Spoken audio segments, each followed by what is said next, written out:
So today we're doing a deep dive into pure audio diagnostics. We're focusing on one very specific, almost legendary piece of gear. The DBX530, the three-band parametric EQ. Exactly. And our mission here isn't just about making music sound better. It's about understanding why this module is the tool you reach for when you need, well, clinical surgical precision in a mix. And that's the key. The context here is the 500 series format, which engineers love for its modularity.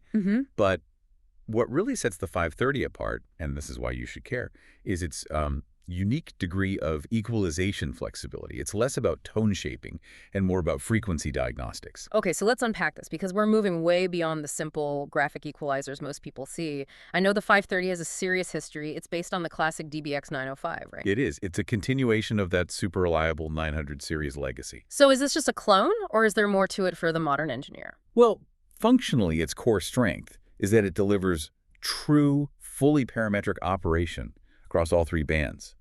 A standard EQ is like casting a wide net.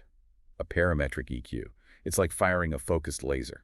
And that focus is everything. So we all know about boosting or cutting the level, plus or minus 15 dB. Right. But the real power is in those other two controls that you just don't get on a graphic EQ. Absolutely. That's the center frequency and the bandwidth, or Q. Think of the Q like focusing a flashlight beam. Okay. You can make your adjustment incredibly wide and gentle, sort of lighting up the whole room, or you can make it razor thin and precise, pinpointing one tiny little artifact. And the overlapping frequency ranges, I see it goes from 20 hertz all the way up to 20 kilohertz across the bands. That ensures you can find any problem spot. Exactly. Nothing can hide. Okay, so if we've got the tone and placement handled, what about rescue work? This is where I start to see the whole audio surgeon thing come into play. Does it have settings for, major problems? Oh, it absolutely does. Yeah. That's where its two crucial independent switching capabilities come in. Okay. First, you have the infinite notch mode. Infinite notch. That sounds extreme. It is. This is for clinical removal. When you switch a band into that mode, you're getting attenuation greater than 40 decibels. This isn't a gentle cut. It's near total dilution of a frequency. Wow.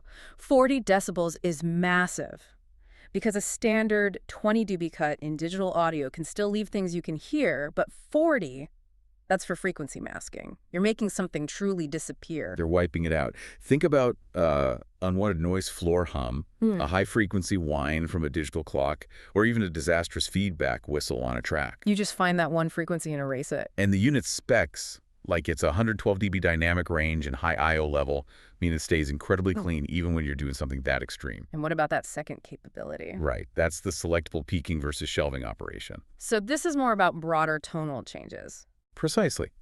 A peaking filter gives you that targeted bell shape, but you can switch the high and low bands to a symmetrical shelving filter. That's perfect for when you need a broad, gradual lift or tilt across the entire high or low end. Adding shimmer or weight without sounding hyped. So to boil it all down, Yeah.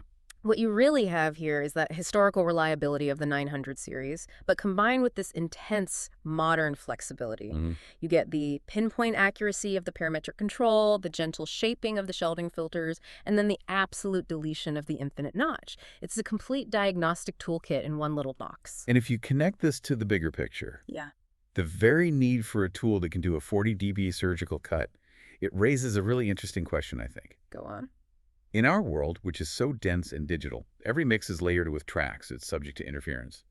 Are modern engineers spending more time creating sounds? Or are they spending more time just cleaning up and carving out space? That's a great point. So think about that next time you listen to a really clean mix. Are you hearing a beautiful sound? Or are you hearing the beautiful absence of a problem?